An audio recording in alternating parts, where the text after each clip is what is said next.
Hopper with June 3rd. Right, that's fine.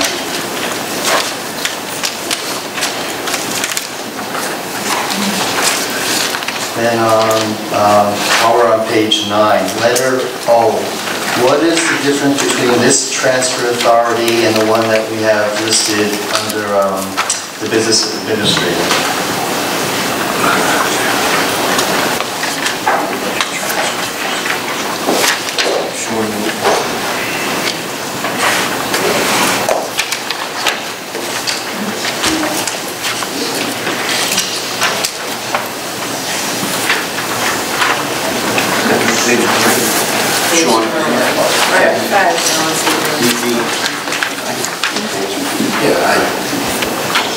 Are you referring to Mr. Hopper? Yes, letter O. Yes.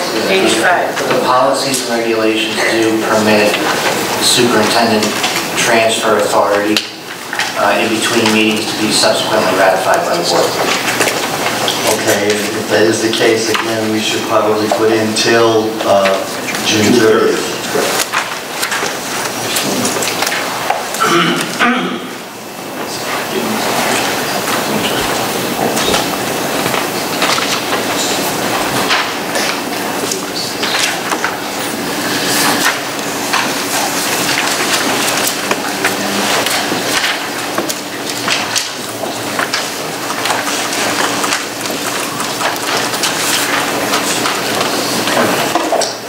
Further comments on B6, all the items? Seeing none?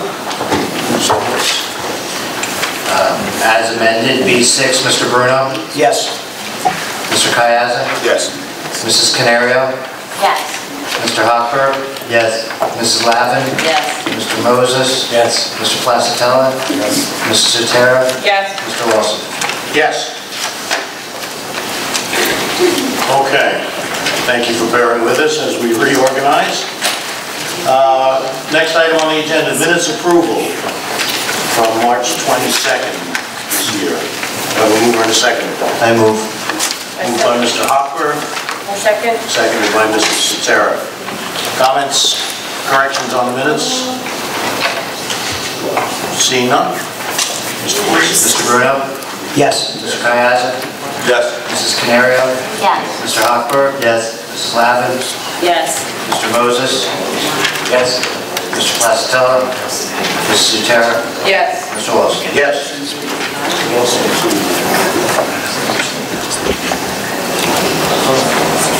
Yeah. Oh, okay. Seems a little self-serving. Well.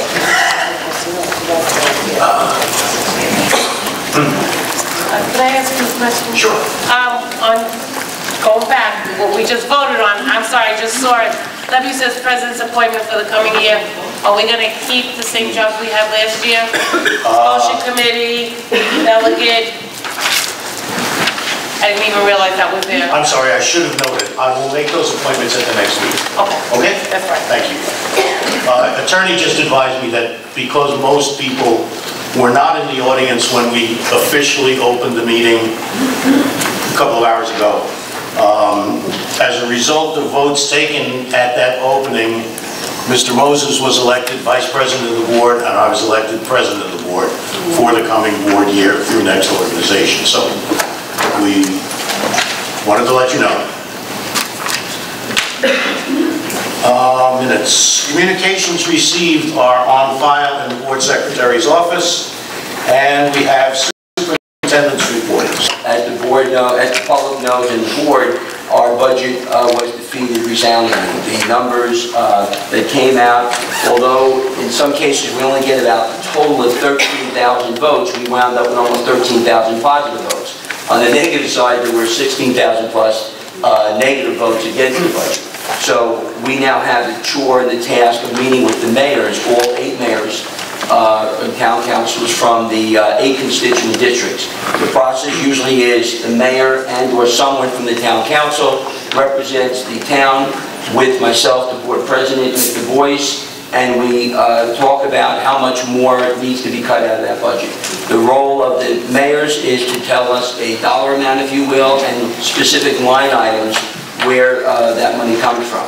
The district then can agree with those line items, but once we come to an agreement, then the budgets are approved in each of the town, but the same budget. If one of the mayors of the 8 disagree with the amount to be cut, then we have what they call a failure to agree. The budget then goes to the Commissioner of Education. Commissioner of Education will review it with his staff, and my understanding is it's non-appealable under the current law. So whatever is cut, and the district has to live with it. So we have our hands full. As a result, Mr. Lawson directed me a couple of weeks ago to meet, and he came with Mr. Boyce, Dr. Kegler. We met with all the association presidents to discuss potential if the budget would go down. Now that that became a reality, we had a second meeting, Mr. Moses, Mr. Lawson, myself, Mr. Boyce, Dr. Kegler, and we met with each of the union presidents to discuss give-backs, if you will, on salary, freeze or reduction or health benefit contribution. And I'm very optimistic. We don't have any definite news at this point except for one that I can share tonight, but we will be meeting over the course of the next week with the mayors, and we hope to get some information back from the people we met with in writing as to what we could do to try to get out of the situation. I will tell you, it's one of the worst things that had to be done. It's not fun to be in a position when you have to send letters out to people, especially when these are people who work hard in the district, but unfortunately the potential is you may not have jobs for them. The 81 positions were tough enough, and that was pre the budget being defeated. Now we have the circumstances of potentially a lot more cuts in our educational program, and I don't understand the one thing that bothers me as a teacher for 38 plus years, and that is the bashing of education, the bashing of teachers. I have 1,600 employees in this district who work extremely hard, from the central office down to the principal level, the support staff, the teachers, custodians, bus drivers, maintenance, you name it. And we have the finest schools that you want to see, and I've said that for the 12 years I've been superintendent. But this is a crisis beyond Frhsd Regional. This is a statewide crisis and a national crisis. But bashing people and playing this point the finger is not going to get us out of the box. The only way it's going to get us out of the box is we've got to try to put our heads together, put the emotion aside, and try to come up with something that's legitimate so that we can survive. So that's what the intent is. I will work 200% to have that happen.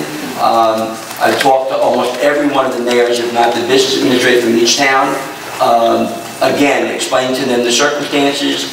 They know they have all the budget materials that Mr. Boyce prepared for them, and we will be moving forward probably within the next couple of weeks. So we have to get this process done by May 19th. It has to be adopted by every town, and again, with the same amount of cuts. In the past, there used to be the process of going in and not cutting anything. I'm not too optimistic, as I told the board, that that would be the process. I think there'll be additional cuts. How severe they'll be, I don't know at this stage. I can't tell you that. What impact they'll have on the program, I don't know that answer either. I know right now there is no impact. There's a minimal impact, if any, on the instructional program. Things like summer school and adult school, which were already cut, impact the program to a slight degree, because you won't have those programs for kids in the summer, but they're all alternatives for parents.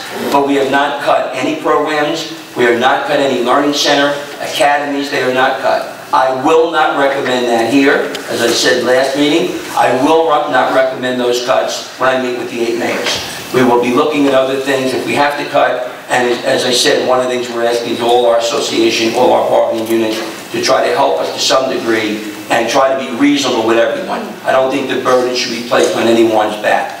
I will tell you, we're talking to Mr. Lawson, Mr. President, and we had talked about this a couple weeks ago. I was trying to be optimistic. Mr. Boyce and I were hoping that because our budget increase was so minimal, and we did what we could, losing $13 million in state aid, our increases range from a low of a cut in Farmingdale to a high of little over 3 cents a Manalapan, which is a minimal increase in taxes, and yet the taxpayers have spoken.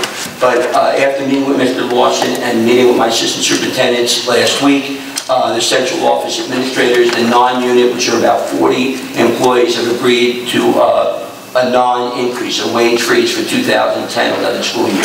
So the central office people have done that.